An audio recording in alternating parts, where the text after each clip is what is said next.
Bueno, muchas gracias, Claudia. Ha sido un agrado trabajar contigo y dirigir esta idea que se nos ocurrió hace un año atrás y que la verdad que está dando fruto ahora. Necesitamos que cada vez más los médicos tengan interés en participar en este tipo de eventos y seguir perfeccionándose. Esos son mis conflictos de interés.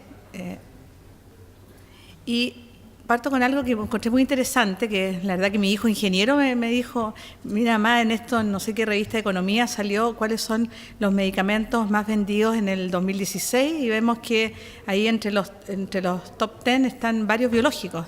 La mayoría de los biológicos son de las drogas más vendidas, por lo menos en ese año.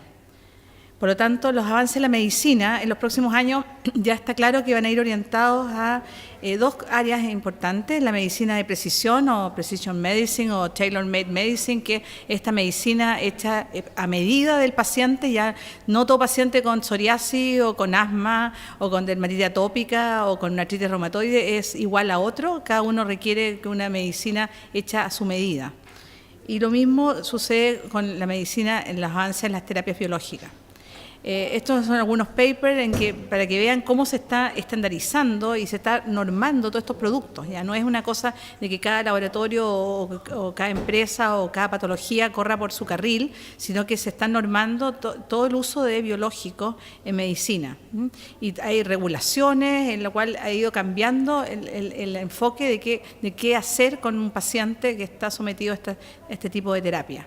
Por lo tanto, hay una serie de requerimientos que tienen que cumplir estas terapias biológicas. Ya no es solamente de que algún laboratorio invente un nuevo monoclonal o una nueva terapia génica o cualquiera de ellas que usen biología molecular, sino que tiene que normarse y reglarse su fabricación, su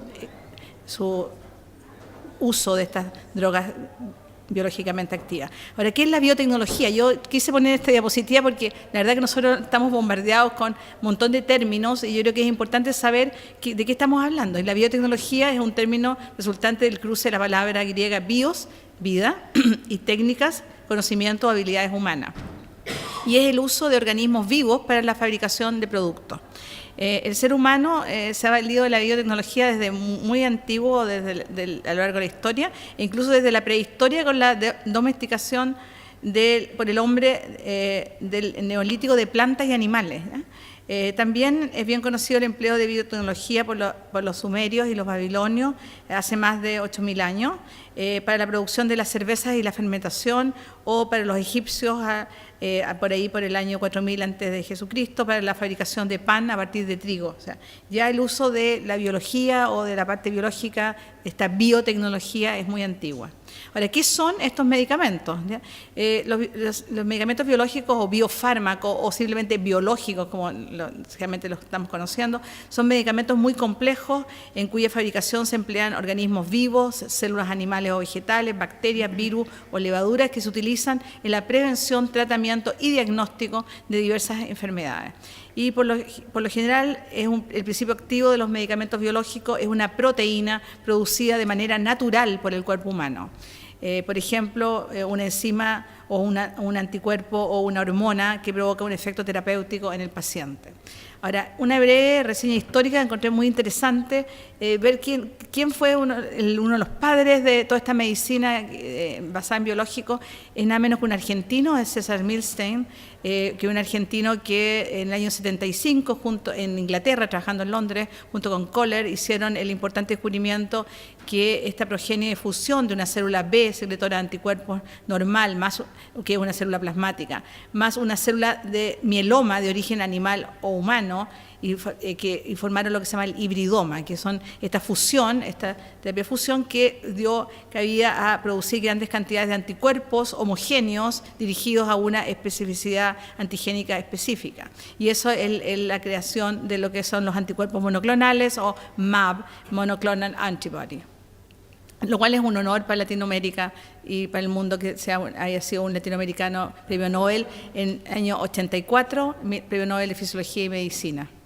Yo tuve la suerte, y siempre lo recuerdo y le contaba a Claudita, de que él me firmara un libro. Él vino el año alrededor del 93, 94 a Chile a dictar una conferencia sobre justamente su descubrimiento de los monoclonales, y me tocó estar junto al doctor Raúl Cabrera, que era mi tutor de mi tesis de inmunóloga, y nos firmó un libro, así que fue un honor haber conocido en directo a Milstein. Ahora, hay hitos en la historia de las terapias basadas en anticuerpos. Desde ya décadas pasadas se fueron haciendo estos sueros hiperinmunes que se trataban antes. No sé si ustedes recuerdan, son muchos más jóvenes que yo, pero yo recuerdo cuando en la infancia que hablaban de ponerse una gamma globulina para mejorar las defensas, ¿ya? Que nada que ver con la gamma globulina endovenosa que se usa ahora, era un estimulante de la inmunidad. ¿Ya? Para el niño enfermizo nos amenazaban con ponernos una gamma globulina y era del terror eso. Bueno, eso ha ido dando hitos desde de fabricación de la gamma globulina endovenosa, después el uso de gamma globulina subcutánea hasta la actualidad. O sea, hay todo un avance en todo el uso de biológicos.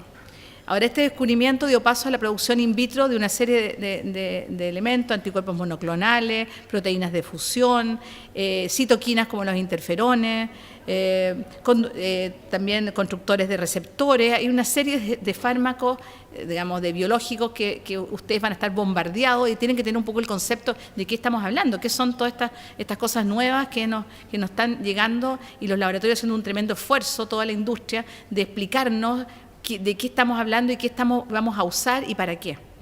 Aquí algunos ejemplos, algunos anti-TNF dirigidos específicos contra citoquinas como el factor de necrosis tumoral. Hay nuevamente agentes, ustedes van a estar bombardeados, como les digo, de papers y de utilidades, de aplicaciones, de regulaciones, efectos adversos, etc.